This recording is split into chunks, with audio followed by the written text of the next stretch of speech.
Today's character profile brings us to Don Bluth's 1995's The Pebble and the Penguin. The story takes place in the Antarctic, where the penguins are about to have mating season. As the story goes, during the mating season, it is tradition for the males to go out and find the rarest stone they want to give to the girl they most desire. And if she accepts the pebble from him, then those two become mates for life. The main protagonist was a rather goofy penguin named Hubie, and of course, the girl he wanted to be with was considered the most beautiful girl on the rookery. He only had eyes for Marina.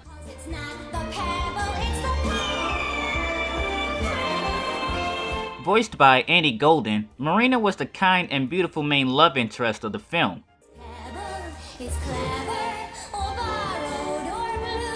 Earlier in the film, we see Hubie talking to some of his young feathered friends about Marina. This was before reality set in. Who am I kidding? I mean, I never even talked to the girl. Clumsy Hubie mistakenly loses his balance and slides off the ledge of his favorite hill, where he just so happens to bump into Marina. That was some landing, Hubie. For two people who never spoke before, Marina already knew who Hubie was. As a matter of fact, she already had an instant mutual attraction towards him. Later that night, Hubie invited Marina into his own little world on top of the hill, where she was hooked onto every word he spoke to her. Marina as a character never cared about the pebble as much as she cared about what was in the penguin's heart. But finding the rarest stone for her meant the world to Hubie, who spent the entire next day getting beat out for stones by the other male penguins. At least until the rarest came looking for him in the form of a meteorite. Oh my. It's perfect. And it practically gift-wrapped itself. Little did Hubie know, however, he had a more bigger, muscular, narcissistic problem. A rival for Marina's hand named Drake. Marina is mine. When Drake couldn't bully the pebble away from Hubie, he tossed him into the waters, knowing a hungry leopard seal was waiting for him, leaving a desperate Marina to watch in fear for Hubie's life. Even though he survives, he finds himself dragged far away from his colony in the middle of an ice storm. But even though he was now far from home, the pebble he had contained magic, which allowed him to gaze into it and see Marina.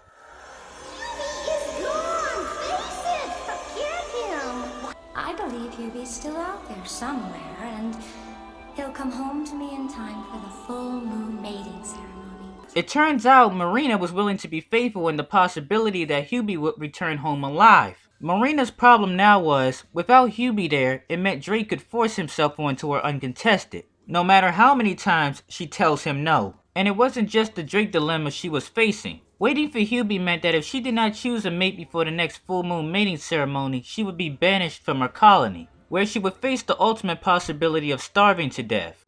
No. No. By the mid-portion of the film and the days were getting shorter to the mating ceremony, Drake was now getting more persistent and taking a harsher tone with her. I suggest you would do best to beg and you're a shark's dinner. And still, even though the situation was not in her favor, she still held on to that little bit of hope that Hubie would return to her. With a lot on Marina's mind, she eventually returns back to Hubie's favorite spot on the hill, and confesses her heart out in song, the way he once did for her. Oh, Hubie. Mr. I take whatever I want and you can't tell me no, Drake eventually kidnaps Marina. But by this point, Hubie had already returned to Antarctica to challenge him, even when the effort seemed futile. Come on! Take your best shot! Drake's temporary defeat allowed for a quick reunion between Hubie and Marina, giving Hubie enough time to propose before Drake soon got back up again and almost simultaneously killed everyone around him along with himself. Rocco returned Hubie's long-lost pebble, and he finally gave it to Marina. It's not the pebble, it's the penguin. I love you even more. And so the story went. Marina married Hubie, and they settled down and had a nice big family together. Thank you for tuning in to another episode of Furry Girl Profiles here on Playfur Cinema. Like always, if you liked today's video, please leave a like, comment, and of course, subscribe for future videos. My name is Jawbreaker, and I'll see you next time.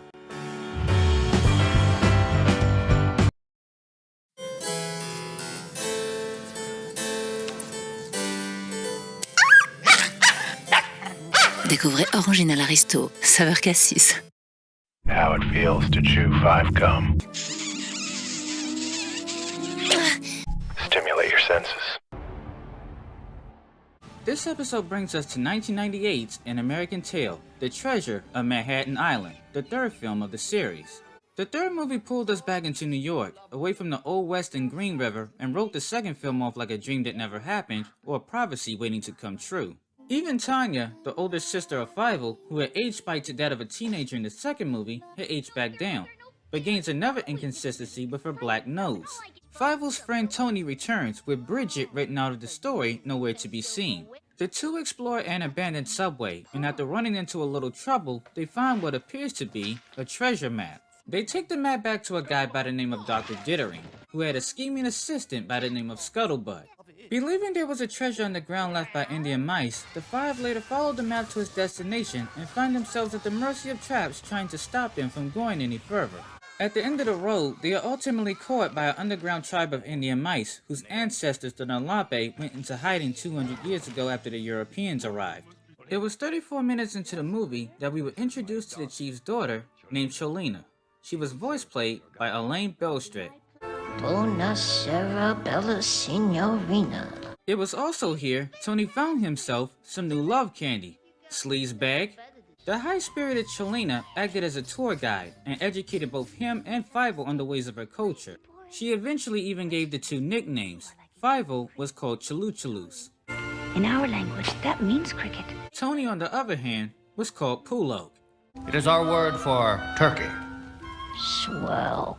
While the others were being entertained, Scuttlebutt decided to run off and steal from the people who welcomed him into their home, leaving an unwanted bad impression on everybody else. This left Fievel utterly depressed, as he felt he was no different than Scuttlebutt, only coming to seek riches. Cholena, however, didn't hold any grudges against him. She understood that he and his friends didn't plan on Indian mice living underground. Eventually, she does show him their greatest treasure, which was a string of beads telling the history of her tribe, and then tells him that treasure comes in many forms. Lisa Miller soon takes over as Cholena for the singing role, as she lifts Fievel up in song.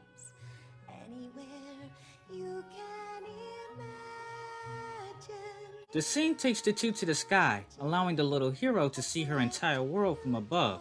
Bully, what you doing? You're gonna get Cholena killed! When Tony realizes what the two are doing, however, he has a panic attack, as if Cholena was the one who needed protecting.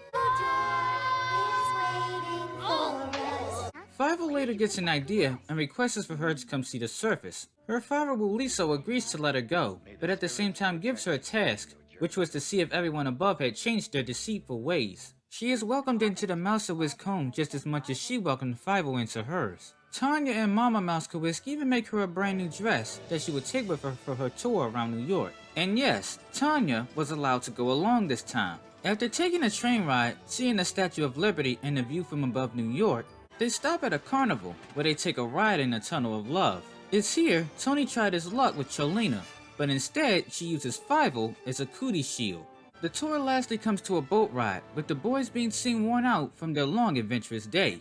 Now for the problem. Meet the horrible bosses. They were the employers of both Tony and Fievel's father at the cheese factory. They were textbook definition greedy. They ran their workers into the ground with long hours and very little pay, but more importantly, they loved installing fear into them, because they didn't like the idea of one of them starting an uprising against them, which is why Papa Mousewisk was on their watch list, because he was standing up to them and defending new workers like Tony. It turns out Scuttlebutt was working for them as well by feeding them intel.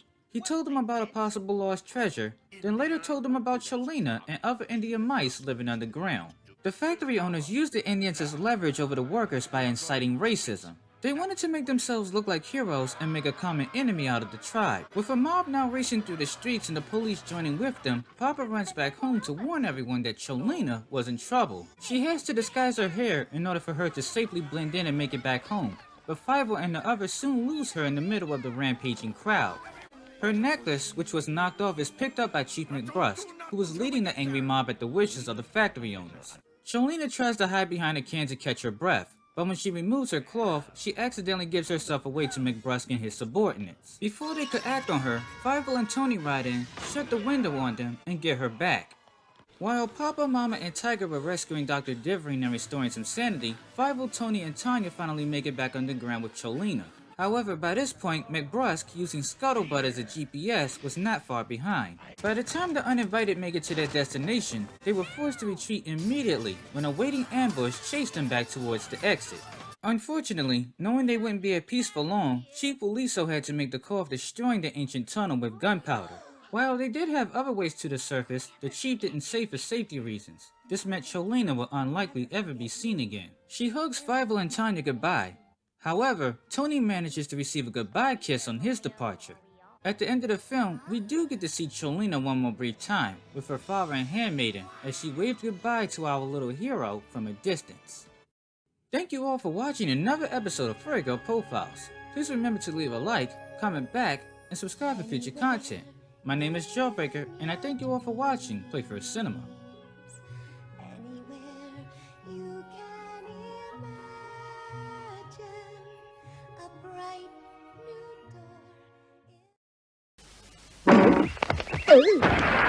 Take it easy, Mr. Mo. Don't you know that if you find my picture in your Cadbury's caramel wrapper, you'll win one of 1,500 pocket televisions? Take it even easier with Cadbury's Caramel. Kraft Macaroni and Cheese presents Animaniacs! It's Cheesy Gecko Wacko-Wony! The Pinky and Brainoni. Nice view from down baloney! Did someone say baloney? It's the Cheesy Macaroni! It's new Kraft Animaniacs Macaroni and Cheese! It's as cheesy as we are. Beautiful! It's us in Noodle-oni! It's a cheesy cannamoni! I'll be even more well-known! 'Cause it's Kraft Animaniacs Macaroni!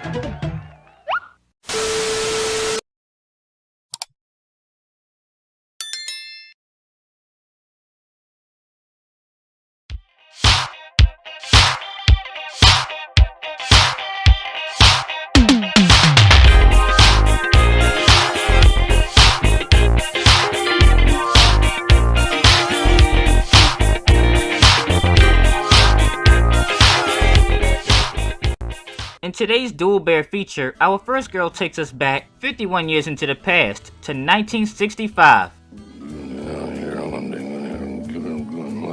Oh yeah? You wouldn't have the nerve.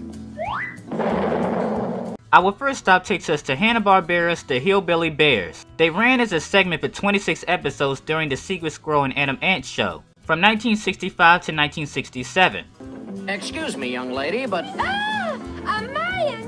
How dare you! The show revolved regularly around a family of 4 bears who were a social stereotype of hillbillies. Ain't it the truth? Paul Rugg, Shag Rugg, Ma Rugg, and Floral Rugg. Floral was the oldest daughter of the Ruggs, whose name meant flowers, which was represented by the flower on her signature hat. While at times this lovely lemon-colored bear was as clueless as the rest of her family members, she was the most sophisticated one. One feat of hers noted in episode Picnic Panic was how incredibly agile she was when Claude Harper couldn't catch her. Because the Ruggs were a hillbilly stereotype, they often had another family they feuded with, which were called the Hoppers. Floral's role as a character was noticeably much shorter than the rest of her family members. However, her biggest part was bridging the gap between the two families, because her boyfriend was a bumbling idiot named Claude Hopper, the oldest son of the Hoppers. The problem was, Paul was never up for mutual agreements when it came to Claude and his daughter, which in turn put him in many shenanigans where he would try to break Floral and Claude up, or attempt to cause him harm. What are you doing to my boyfriend? Floral Rugg was voiced by Gene Vanderpyle. Quelques gouttes d'orangina à la pulpe d'orange suffisent pour astiquer et lubrifier votre bolide, quelle que soit sa taille. Orangina, naturellement. You don't want to eat me. I'm just a little skinny thing. And then work that into your meat. Give your meat a good old rub. That's it. Nice and hot. Hot and spicy meat. Yeah, boy.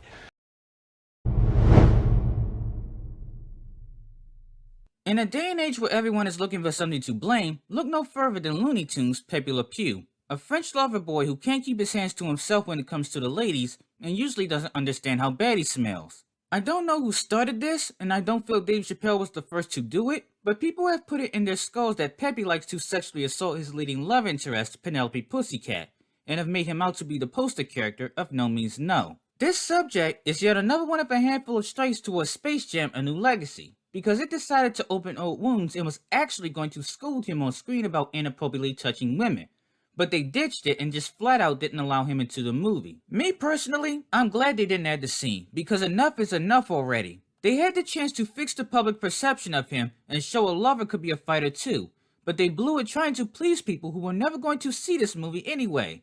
Then later down the road, the Animaniacs decided to hop on the bandwagon and had Pepe drawn, then erased and sent back to the dark void. I'm not sure if that was meant to be a smack in his face, but it would definitely make you feel burning the character is becoming a theme again. With him, it's another one of those pitiful cases where people see what they want to see and be selective on who they want to fight with. Pepe has a common on-screen romance with Penelope. She's not his very first, but for the most part she was made to be chased by him.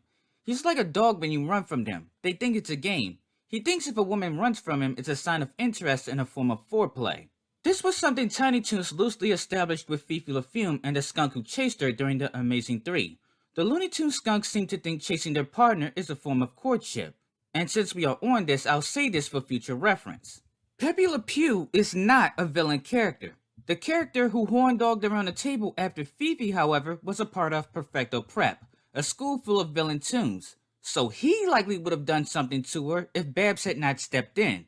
I don't understand why selective memory is so rampant, but at no friggin' point has it ever been proven that Pepe has ever raped or ever had any intention of hurting Penelope.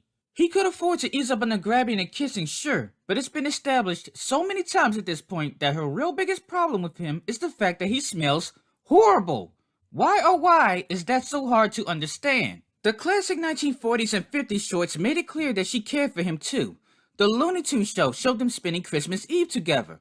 All the romance merch Warner Brothers made for them. There are far too many examples showing the two being close with each other to be this ignorant on the subject, and I hate it when companies like Warner Brothers decide to feed into it. And it's not even like Pepe harasses her with no consequences, because he doesn't always win. He's the kind of person that can dish it out but can't take it when it happens to him. Which brings me to Penelope and back to this selective memory. Why is all the conversation always on Pepe harassing her, but no one ever brings up the times when the roles were reversed and she chased after him? And when Penelope did, she was shown to be even more aggressive than him. Where was the fake outrage for her? I'll tell you the biggest possible reason. Because when female characters do something abusive to the guy, it's considered funny and gets praised. If a guy like Pepe does it to another lady character, then suddenly we can't have that. I don't find Sakura and her anger issues hilarious when she beats the hell out of Naruto for every little reason. In the last decade or so, Pepe has tried to evolve. He was a wedding planner in the Looney Tunes show who had been married 7 times. In the new Looney Tunes, he was placed with a whole different character and was a secret agent. He has done different things, but people only want to keep burning him from old cartoon shorts from about 80 years ago. Welcome to 2022 and beyond. Normies accuse us of taking cartoons too serious, yet they will burn the whole system down over a fictional skunk. Someone once left me a comment getting upset because I once called their purple skunk fantasy, Fifi from Tiny Toon Adventures, a bimbo. And it was like, sorry to burst your bubble, but that was a part of her character. Fifi by far was one of the wildest and at times most depressing things to come out of the TV show. As a counterpart and student under Pepe, romance was her life. She loved her romance books and was depicted as boy crazy. In fact, Fifi as a character who was supposed to be between 13 and 14 was shown to be into older men too, and Pepe Le Pew was one of them. Her biggest supporters love to think of her as this free-loving spirit, and maybe those who never really thought much of her. But in reality, that free-loving spirit was called being really naive. Outside of living with the burden of being a skunk that smelled horrible, being naive landed Fifi in some of the worst situations a handful of times. She has been kidnapped, used and mistreated by people she idolized, and when you really look back at the Amazing 3 segment, she was moments away from being G-rated sexually assaulted by a senior class student at Perfecto Prep. She usually had a heart of gold, but young and kinda stupid was her character. It's like in Scarface where Tony's sister let a dude lead her into the men's bathroom so he could screw her in the bathroom stall. That was the kind of stuff you wouldn't be surprised Fifi would do in her desperation to be loved. But you had to image her life sucked, and her options were limited. She lived in a car in the middle of a garbage dump, and unlike some of her classmates, not a single guardian of hers was ever spotted. And despite popular belief that she dated all kinds of other male animals, 99% of the guys she was interested in were either a skunk or someone mistaken for a skunk, like Calamity or Furball, who received the not-so-honor of being her Penelope Pussycat. And the irony of all of this is, Fifi was far from ugly. She might have not had the body like Bembet did, but she was definitely a cartoon bait furries love adding to their top 10s, and some of the male cast, like Furball, did show interest in her. The problem is, once the guys around her realized she smelled like a sewage dump, good looks were not enough. Only another male skunk could handle her, and none were ever spotted at Acme University. Hampton, however, was the exception to the rule during the prom episode when he asked Fifi out. The pairing, however, didn't seem to stick long like Babs or Buster or Plucky and Shirley, and if we're being blunt, the writers likely just wanted the two oddballs together so the two trios would be all together. But she was just happy someone wanted to go with her, and that tells you Fifi's preferences were not by design. It's hard chasing love when you're a cartoon skunk. You just want to snuggle her sometimes and tell her it's all going to be okay. Oi! She's my exclusive! Get out of it, lowlife! I was here first! Hey there, paparazzi. Just relax. I've got news for you. What? Moly branded love rat chipmunk isn't tell shock? No. New Cadbury's Caramel is now even smoother. Wrapped in thick Cadbury's chocolate, it's the dreamiest caramel ever. Hey, lads, I've got the scoop of the century. Lads! Take it easy with new smoother Cadbury's Caramel. With new Tiny Toon Adventures fruit snacks. Dizzy, I promised my parents I wouldn't make a mess. Is this O'Hare Airport? Yummy. Ball, I could eat you all up. These really fit the bill.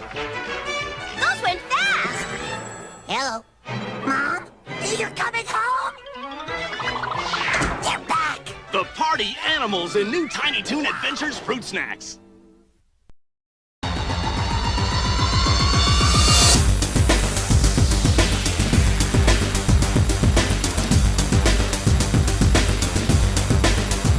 Our next profile is an adult illustration from Eric Schwartz. She has made a 2010 cameo in a 2010 comic strip of Sabrina Online, and is a regular star on Fur After Dark, a mild-mannered mother and widow with a lot of pent-up desires called Helen Dish. This cute little red and gray fox MILF is a perfect example of sacrificing your own happiness in order to do the right thing for those around you, especially for your children. Not very far into her college career, she dated the supposed love of her life for a little while before she got pregnant by him.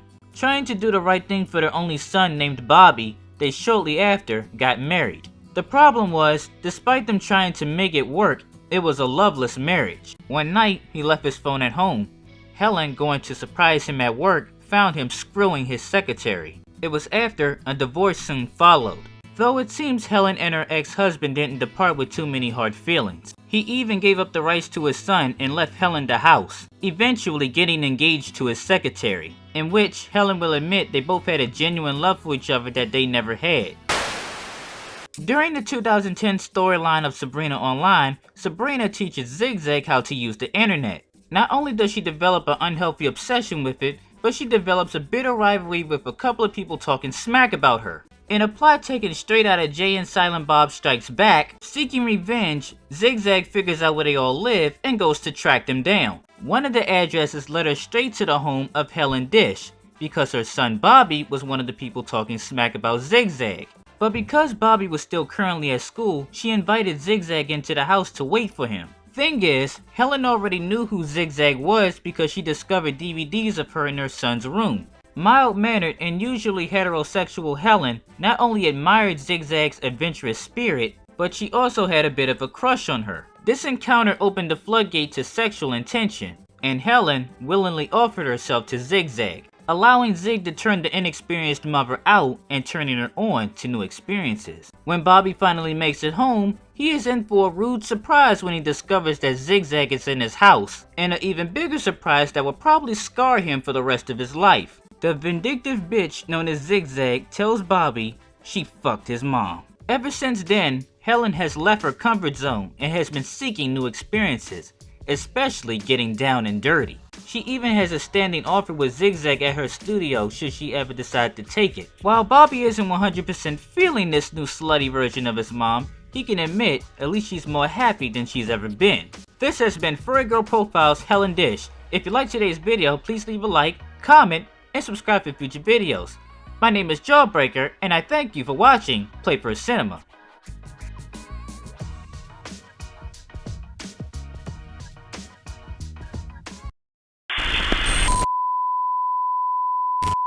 Do not adjust your television, or screens, or whatever. It's halftime, and halftime is game time with BB. And today, I'm thinking one round of Crash Team Rumble as Coco Bandicoot.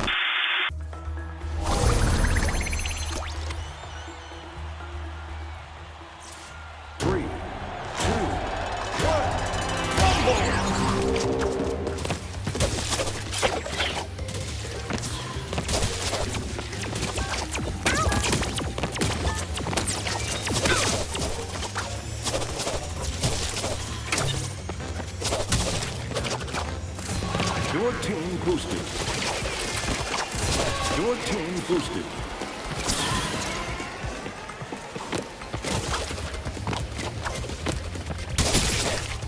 Your team puts Wampa on the board.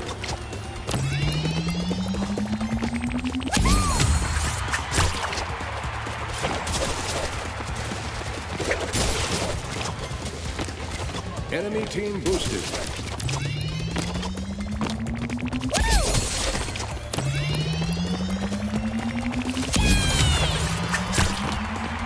Your team extends a big lead.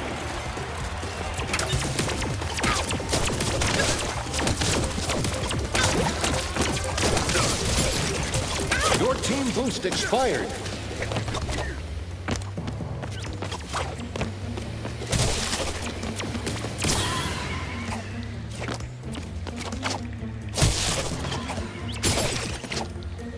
Spirit Guardian available.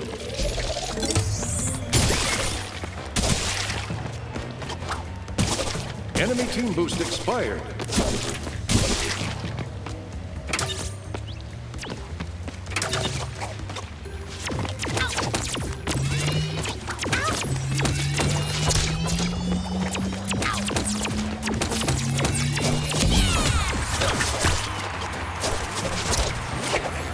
Healing fridge ready.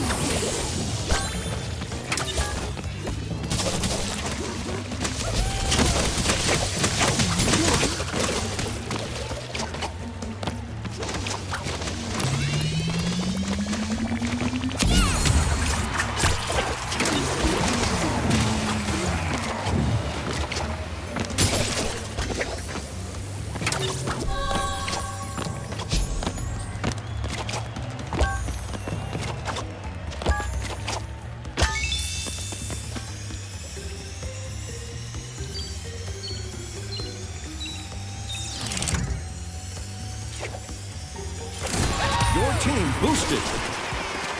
Enemy team boosted. Ally Spirit Guardian.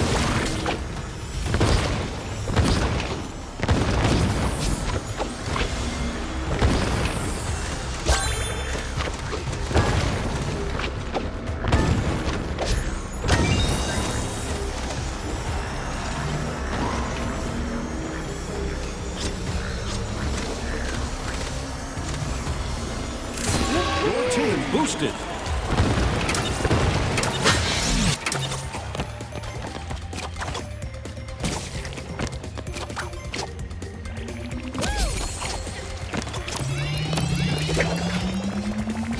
Your team extends a big lead.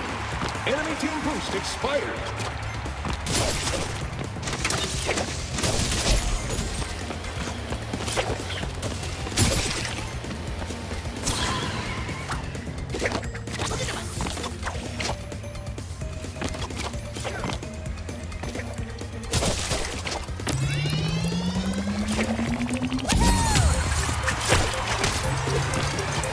Your team boost expired. Drop off to win. Victory!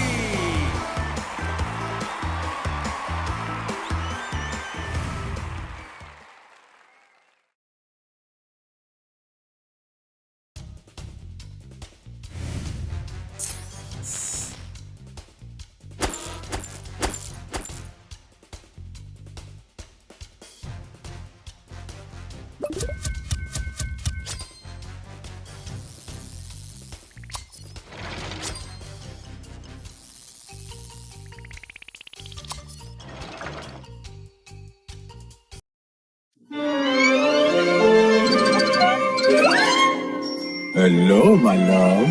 I miss you. I will kiss and kiss you. This phone is the little charmer, no?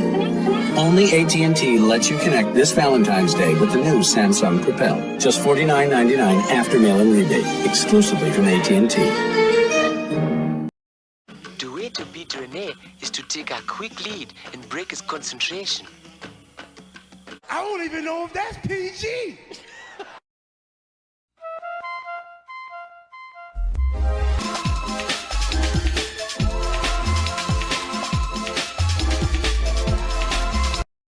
There are plenty of ways a character can become well known to an audience. For example, some characters get their start on the big screen, while others might become popular through video games. This little lady is named Sabrina, and she has achieved popularity being the face of her own online comic titled Sabrina Online. Created by Eric Schwartz, the comic has been going since September 1996. Sabrina is a classic black and white female skunky. She is a shy computer geek who wears big round glasses, a blue shirt, and noticeably her belly down to her inner thighs and behind is white. However, one might not want to be fooled, because Sabrina wears pants that looks exactly like her nude lower half, as explained in the 1998 comic strip You Always Wondered. And of course, Sabrina shares the starlight with others as well, those being her employer Zigzag, her roommate Amy the Squirrel, her boyfriend Richard Conrad, aka RC Raccoon, and her little sister Tabitha. Eric also animated some of his characters into cartoon shorts, with Sabrina having two of her own, titled Remote Possibilities and Plight of the Artist. Let's take a look at both of them.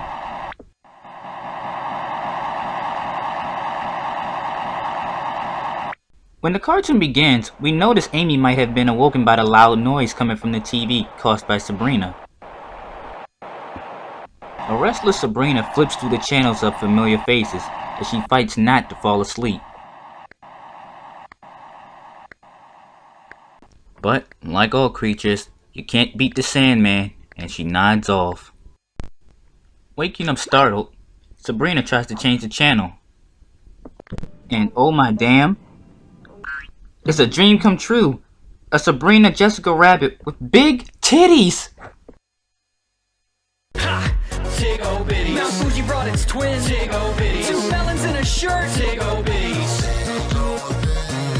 Sabrina changes the channel again and changes into Indiana Jones Sabrina, who's not too bad with a whip. She then realizes she's gone a little flat-chested and goes to make her own discovery.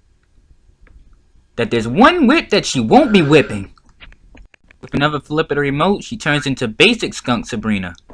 Then Frankenstein, Simpsons, Tabitha, Batgirl, Renamon, Transformers, Kenny, Zigzag, Cars, Computer, Star Trek, that guy from Freakazoid, and a reference to Duck Amuck from Looney Tunes. Human Sabrina. Not bad. I wonder what Sheila Vixen looks like in human form. Sabrina wakes up realizing her dream gone wrong wasn't real. Or was it?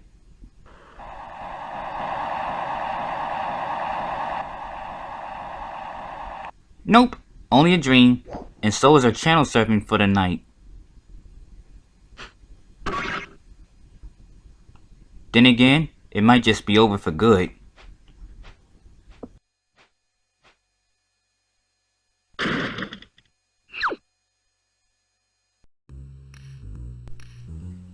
We're gonna go in reverse back in time to 1995 next, to take a look at Plight of the Artist.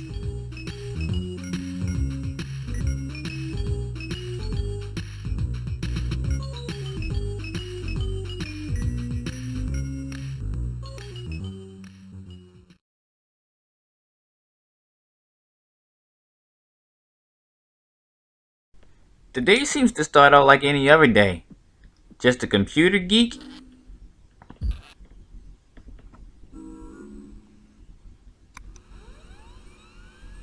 and her computer. Holy prehistoric technology, Batman!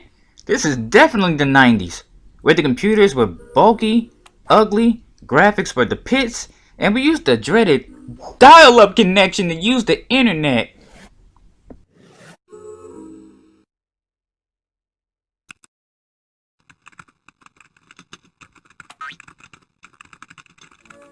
Looks like Sabrina is a fan of the paint feature that can still be found on even newer generation PCs.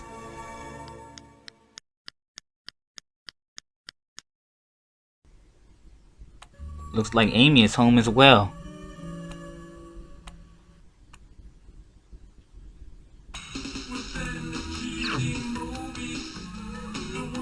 Here we see a reference to Amiga, Eric's early works before Sabrina Online. And no, there's nothing ominous about that bird. It's about 4 hours later. Time to see how Sabrina's doing. Wow. In reference to Bane, that is a lovely, lovely painting. Considering that's the paint feature, of course. Now all she needs to do is finally be able to save her work. Almost there. Almost there. Oh, you motherfucker!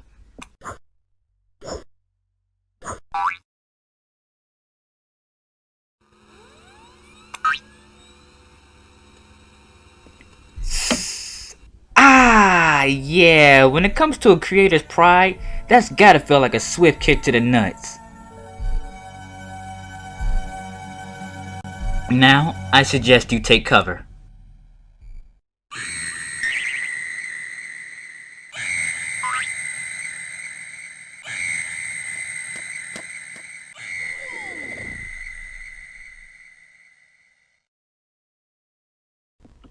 At some point in time, we all know Sabrina's feelings all too well when we don't save our work.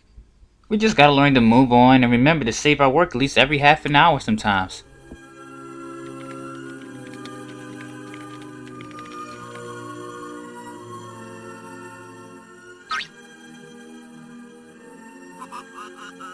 And remember that birds are evil and it's best to keep a shotgun handy.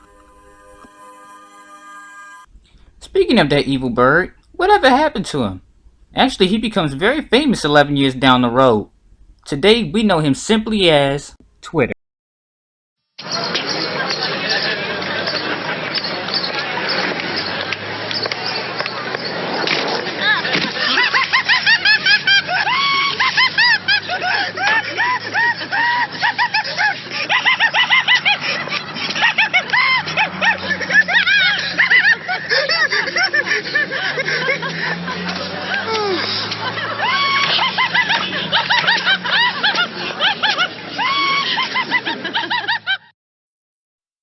I love having a beautiful smelling home, but with my lot that can be quite a challenge.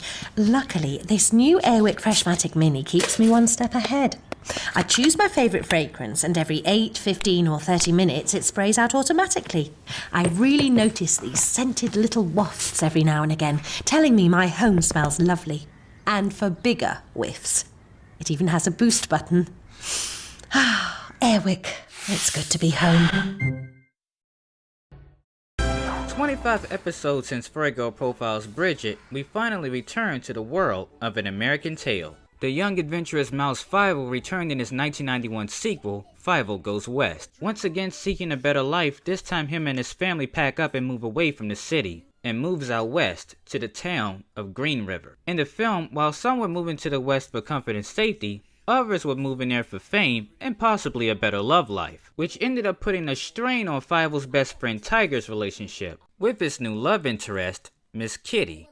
So much as a radish at you, I'll slap him so hard them yow will fall off. In her debut appearance, Miss Kitty was voiced by Amy Irving, the same voice actress who just 3 years earlier was doing vocals for the notorious Jessica Rabbit. In the 1992 TV series Fivel's American Tales, she returned only for one more appearance and was voiced by Cynthia Ferrer. A year later in 1993, the computer game An American Tale: The Computer Adventures of Fievel and Friends was released. Miss Kitty could be found in the cutscenes and her role was very much the same as it was in the second film. The game, however, did highlight something about her that neither the film nor the TV series touched upon. When you speak to Tanya at the saloon, she unveils Miss Kitty's first name as Sophia, making her full name Miss Sophia Kitty, or Sophia Kitty for short. When we first met her, she was still in New York, ending her relationship with Tiger as she was getting ready to head to Green River.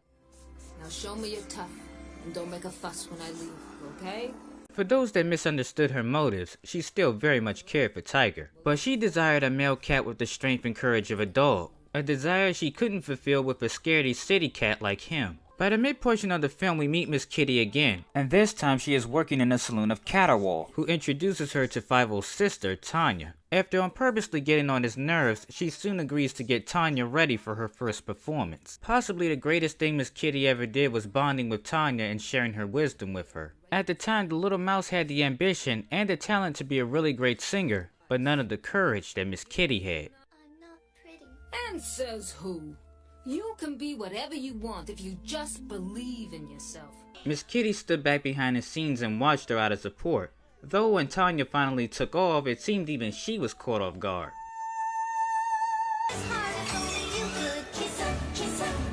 Sometime later on, Fievel managed to find Wiley Burp and enlist his help to take care of Caterwall's gang, but Wiley needed another dog to train for assistance. Fievel didn't know any dogs, but he knew Tiger, and motivated him with the scent of Miss Kitty's perfume. Later on, both Miss Kitty and Tanya have a front row seat to Caterwall's ceremony. Thinking he is celebrating with the mice of Green River, they had no idea he was getting ready to put his devious plot into action, which was to kill them all with a giant mousetrap and turn them into food, which is halted just in time by Fievel and his friends. As the battle got going, the newly skilled Tiger even managed to catch his old lady friend's attention. Oh, who's that dog down there with Wiley? He's got some stuff. But that was before the realization of who and what was happening settled in. After Tanya sent Caterwall's plan scattering and getting held up at gunpoint by Fievel, one of his Cactus Cat Gang members made the mistake of taking Miss Kitty hostage and sends Tiger into a dog-style rage. He then proceeded to single-handedly dispatch all remaining Cactus Cat Gang members until there was nobody between him rescuing Miss Kitty back from Chula. You harm one patch of fur on her, and I'll tear you apart. One leg at a time. Once Chula was yanked from the balcony by Tiger, Kitty was forced to hold on for her life, where she soon fell into the arms of her hero. In her last few scenes, she celebrates with the rest of the town, unaware of who was actually holding her. Oh, Tiger. The lovely couple, however, did not stay together after the events of the second film. During Law and Disorder of Fievel's American Tales, we find out that Miss Kitty and Tiger split again. No longer bound to one person's saloon, she left Green River to tour the country and sing. However, through letters, the two stayed in touch. Then one day, she wrote a letter back to Tiger saying she was coming to visit Green River. Writing to Miss Kitty, see, and I got a little, well, carried away, and I told her I was Marshal of Green River, trying to, impress her. While you would think this was supposed to be a joyous reunion, for Tiger, it was going to be anything but. That's because he wrote 23 letters to her, lying about how he was now Marshal of Green River, and now needed Fievel's help so he wouldn't get exposed. Eventually, we skip ahead to some unknown short time in the future, and Miss Kitty arrives back in town on wagon. Not only was Tiger waiting for her posing as a marshal, but she is soon greeted by two of the last people she would want to see. Her old boss, Caterwall, and his minion, Chula, who of all characters had his audacity to greet her. I mean, it's not like he didn't threaten to throw Miss Kitty off a building the last time or anything. The unwelcomed welcome from Caterwall meant that he wanted Miss Kitty's business like old times, but she, on the other hand, wanted no part of it. The only reason I'm in this two-mule olive pit of a town is to visit my old pal. Let's go, Marshal. The problem with Tiger's scheme is that Caterwall was going to make sure that he wasn't going to live a lie much longer, as the vengeful cat began plotting schemes towards him and Fievel yet again. In the meantime, while pushing Miss Kitty on the swing, Tiger had to keep up the act in a rowdy town that was unusually quiet, at least until the bank was robbed. Quick, Miss Kitty, call the marshal. Call the marshal. That's me. I knew that.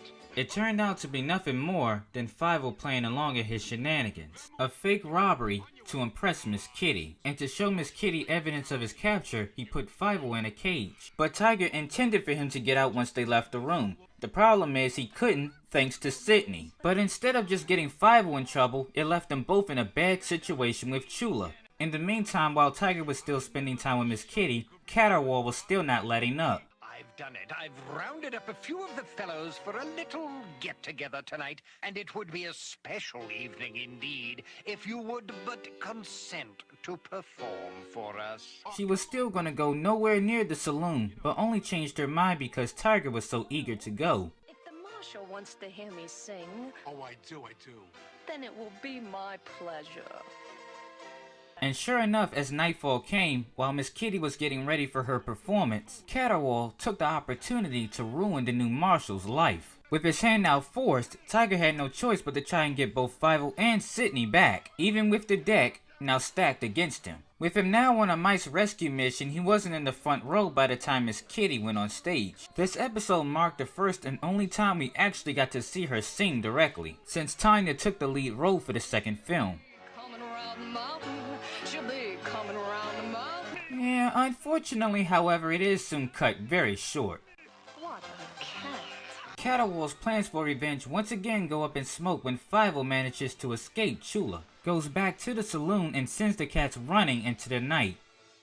And this was a night to remember.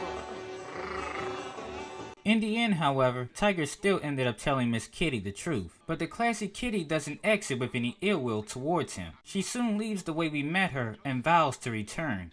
And you'll always be my hero.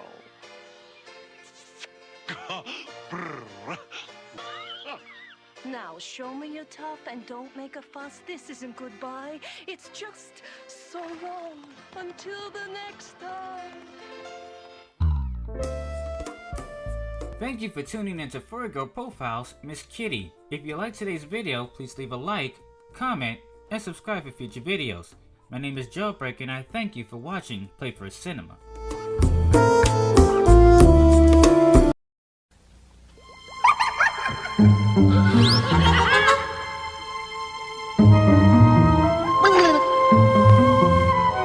Hey kids, be careful with new Tiny Toon Adventures fruit snacks.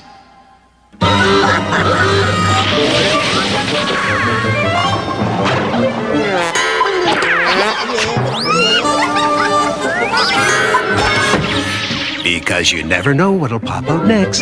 Tiny Toon Adventures fruit snacks. The tree's ready.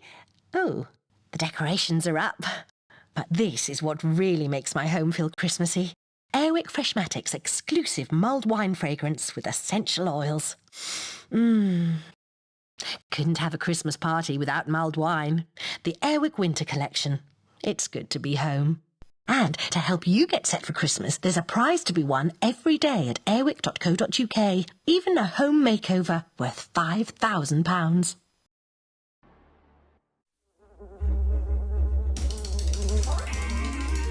I'm here to take you down under, to take a look back at the many love interests of Rocco, of 1992's Rocco's Modern Life. It follows the not-so-ordinary life of a nervous wallaby who moved from Australia to America in O-Town, living alone with nothing but just his dog, Spunky. As a single bachelor, the dating game has not been all that kind to the small wallaby, however. The road of heartbreak begins with the mysterious Melba Toast. There is always that one person in life who you'll chase to the ends of the earth. And for Rocco, that's been her fairly consistently throughout the series. Melba made her on-screen debut in 1993's Love Spanked, and in the comics of 1994's Love Sick. She just so happens to also be his next-door neighbor. She's one of those characters whose face you're never allowed to see, but based on Rocco's reactions, she's assumed to be very gorgeous, just like Miss Bellum was to the Powerpuff Girls. While not much is known about her looks, according to the comics, she was a hand and feet supermodel. While Heifer was chasing another girl who was exclusive only to the single comic, Rocco was having long-term fantasies about Melba. You know, long walks on the beach, marriage, slipper fetching. While she is his neighbor, from what we can guess about her, she's rarely home, and the wallaby doesn't get many chances. Late into the comic, he decided the day was going to be the day when he wakes up early in the morning and cleans himself up to confess to her.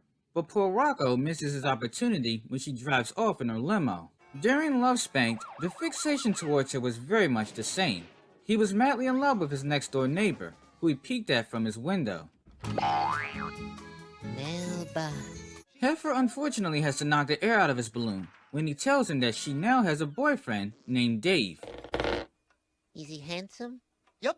Heifer then gets an idea to hook him up through the personal ads in order to help him get over her. Turns out the Wallaby was quite the catch when dozens of letters came rushing in, which would begin a long train wreck of dates. Rocco's first date, and my personal favorite, was to be with a pink bunny girl. Her father, with a Jekyll and Mr. Hyde complex, threatens him at the door before he even meets her. You lay one paw on my daughter, and you'll become my personal toothpick! You hear me? Needless to say, by the time she got to the door, he didn't have nearly as much enthusiasm to match hers. The car hadn't even pulled out of the driveway before she dropped the innocent daughter act and got frisky with him. How about I walk you back to the door?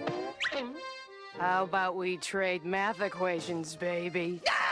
Dividing her legs would be the last thing going on when her father was waiting in the back seat to beat the tar out of him. From there, it only continued to go downhill, from ladies who were too overpowering, too four-legged, too irritating, or just downright abusive. At the end of it, all Rocco got was a sore back, and his gaze was still stuck on the time where he expected Melba to be the most active. He would peek through his usual side window, and this time Dave pulls up to her house, causing him to react with jealousy and eventually heartbreak. It turned out Heifer also wasn't done playing matchmaker. Heifer, you're not suggesting that I go on that ridiculous dating show, are you? He got picked, and unfortunately on this dating game show, the odds were stacked against him. When a dead judge falls on the buzzer, it kills both his best choices. Oh, the irony. The first girl was a giraffe named Diane, Who in her spare time enjoys bungee jumping in a pit of hot whipped cream. Next was a fish girl named Yvonne. On date number 2, a Pulitzer Prize-winning poet, Yvonne claims her only weakness is an unbearable fetish for short wallabies. Yvonne was the more perfect choice. Short wallabies kept her wet. Instead, all he got was Heifer. After his first date with Heifer, nothing was still good enough to move Rocco away from Melba. After building up his confidence to go speak to her, Matchmaker came over and told him he wrote a letter for him to Melba in the newspaper. Rocco freaks out and dashes over to his window, where he has to witness her picking up the paper and soon driving off with Dave. That was it for her for the rest of the series run, and Rocco would soon get heated with Heifer, though he soon took his words back. He would then suggest going out, but Hef suggested staying in, not to anger him any further from seeing the signs of desperation aimed towards Melba's house. Hey there, this is BB. If you stayed for this long, that must mean you really like the channel and what it has to offer. We know content creators have to ask people to subscribe 1,000 times on top of turning on the alert bell, which should be doing all the exact same thing. But I did want to inform you that Playfur Cinema does now offer $3 a month channel memberships. We have a lot of big plans and ideas, but we could use a little fan support. If you think this is you, there is a membership link provided in the video box below. Thank you all for your support.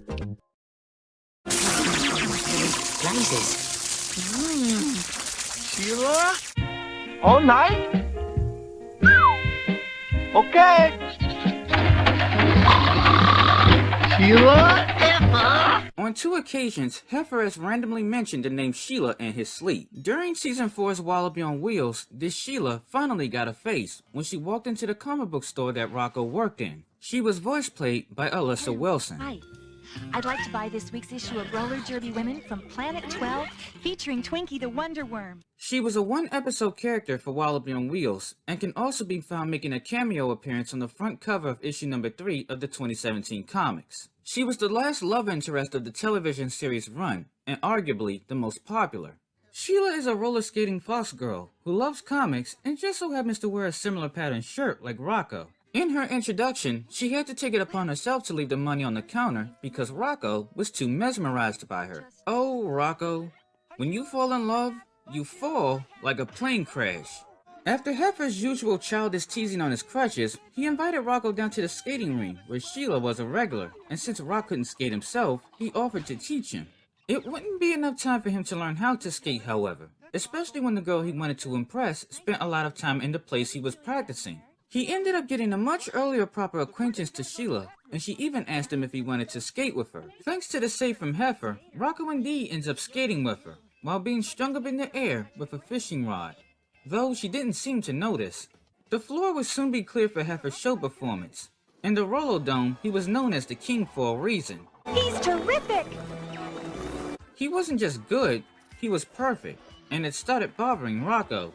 And when Sheila began giving Heifer compliments, his emotions turned to jealousy. After a while, he couldn't take it anymore. He wanted to impress her too. So with little to no skating experience, he went and requested the most diabolical obstacle the Roller Dome had to offer. Where's Rocco? He's gonna do the obstacle course. What? He survives and makes it through the finish line, but he couldn't stop himself and went heading straight into the direction of the Old Town bottomless pit. Heifer skates to his rescue and gets him out of harm's way, but he will soon take a blow to the head and gets rendered unresponsive. Rocco eventually borrows a jackhammer from a construction worker, which he was a pro at riding. At some point, a runaway globe ends up directly on Heifer's tail. Rocco would create a trill in the road and use it to plug up the hole, which in turn saves Heifer. Sheila suddenly appeared and was impressed with his heroism. That's where he tells her the truth about not being able to skate. You're a nice guy, Rocco. That's what impresses me. Eventually, she would ask him if he can show her how to ride a jackhammer, which of course he willingly accepted. She hopped on and the two rode off together. Heifer at some point, however, would need a very long crane. Thank you for watching today's episode of Furry Profiles. If you enjoyed today's video, please leave a like, comment back, and sub for future content. My name is Jawbreaker, and I thank you all for watching Playfur Cinema.